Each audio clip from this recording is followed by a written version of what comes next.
नमस्कार दोस्तों।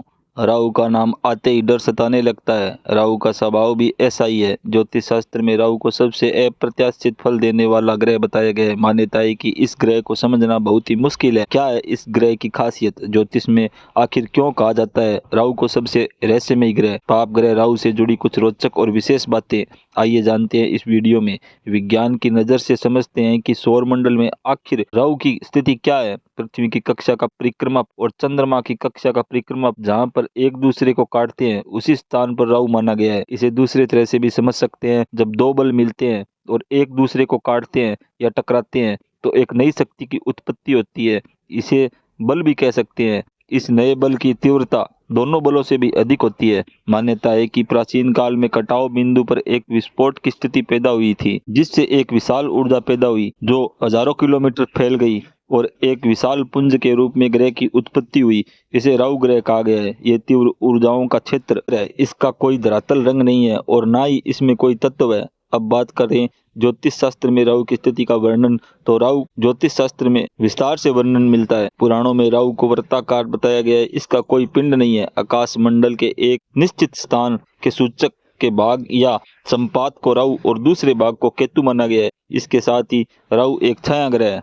पृथ्वी के उत्तरी ध्रुव को भी राहु कहा गया है। वैदिक ज्योतिष ग्रंथों में राहु को मायावी ग्रह भी बताया गया है। इसे समझना बेहद ही मुश्किल है। इसलिए इसके बारे में कहा जाता है कि कलयुग में राहु की एकमात्र ऐसा ग्रह है जो राजा को रंक और रंक को राजा बनाने की क्षमता रखता है। कलयुग में इसे बेहद प्रभावी माना गया है। राहु यदि कुंडली में सही अवस्था में हो तो ये उम्मीद से कई गुना ज्यादा बेहतर परिणाम भी देता है। ये रातों रात तकदीर बदलने वाला ग्रह है। इसलिए राहु को कमंत्र आंकने की गलती कभी न करनी चाहिए। राहु अपनी दशा और विशेष गोचर काल में ऐसे ऐसे रंग दिखाता है जिसकी जीवन में कल्पना करना भी मुश्किल है। पौराणिक कथाओं के अनुसार देवता और दानवों के बीच समुद्र मंथन के दौरान सौरभानु नाम के राक्षस का जब विष्णु भगवान ने अपने सुदर्शन चक्र से सिर धड़ से जब अलग कर दिया तो सिर वाला हिस्सा राहु और धड़ वाला हिस्सा केतु कहलाया।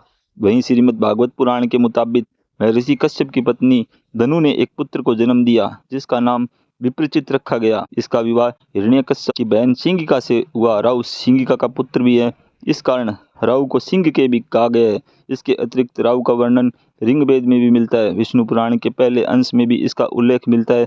ज्योतिष में राहु को एक महत्वपूर्ण ग्रह बताया गया है। इसे 8वां ग्रह माना गया है। राहु सदैव वक्री रहता है। अन्य ग्रहों की तरह राहु की भी उच्च नीच मूल त्रिकोण राशियां होती है। कन्या राशि को राहु अपनी सौ राशि तथा कर्क राशि को राहु अपनी मूल त्रिकोण राशि और वृषभ राशि को राहु अपनी उच्च राशि मानता है।